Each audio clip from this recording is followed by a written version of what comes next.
সবাইকে হ্যালো, আমি দেবারতী। আজকের ভিডিওটা সাজের সাত কাহনের জন্য করছি। তো এই ভিডিওটা দেখে, প্রিভিয়াস ভিডিওটা দেখে প্রত্যেকে যারা অর্ডার করেছিলেন তাদের প্রত্যেকের মাল ডিসপ্যাচ করে দেওয়া হয়েছে এবং ডেলিভারির যে কুরিয়ার সার্ভিসের অফিস থেকে আমাকে কথা দেওয়া হয়েছে যে এই রবিবারের মধ্যে প্রত্যেকে পেয়ে যাবেন। এবার বলি, আবার কিন্তু এগুলো রিস্টক হচ্ছে কালকের মধ্যে, মানে কাল সকাল 9টার মধ্যে। যারা এখনো পর্যন্ত এই জিনিসগুলো নিতে চাইছেন তারা যদি অর্ডার করেন, তারাও কিন্তু কাছাকাছির মধ্যেও বা একটু কুরিয়ার সার্ভিসের মধ্যেও তারাও পেয়ে যাবেন রবিবার থেকে মঙ্গলবারের মধ্যে। এইটা সাজের সাত কাহনের তরফ থেকে প্রত্যেকের জন্য প্রমিস থাকলো।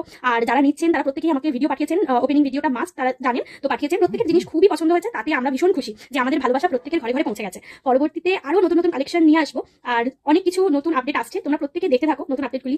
যারা যারা বলছো যে হ্যান্ড টু হ্যান্ড নিতে চাও, যদি তারা কাছে মানে কোলাঘাট টু এইদিকে হচ্ছে তোমার ফুলেশ্বর বাউরিয়া পর্যন্ত নিতে চাইছো, তারা নিতে পারো। আর বাকি বাউরিয়ার পর থেকে মোটামুটি নলপুর পর্যন্ত তোমরা পাবে হ্যান্ড টু হ্যান্ড। বাকি তারপর তোমরা যারা এখনো অর্ডার করবে ভাবছো, তারা মঙ্গলবারের মধ্যে পেয়ে যাবে। থ্যাংক ইউ সো মাচ ভিডিওটা দেখার জন্য আর সাজের সাত কাহনকে এতটা ভালোবাসা দেওয়ার জন্য। প্রত্যেকটি জিনিস তোমরা এত পছন্দ করছো, তার জন্য তোমাদের প্রত্যেকের কাছে আমি কৃতজ্ঞ। সাজের সাত কাহনের তরফ থেকে পুজো তোমাদের প্রত্যেকের ভীষণ ভীষণ ভালো কাটুক, শুভ শারদিয়ার আগাম শুভেচ্ছা রইল আমার প্রত্যেকটি কাস্টমারের।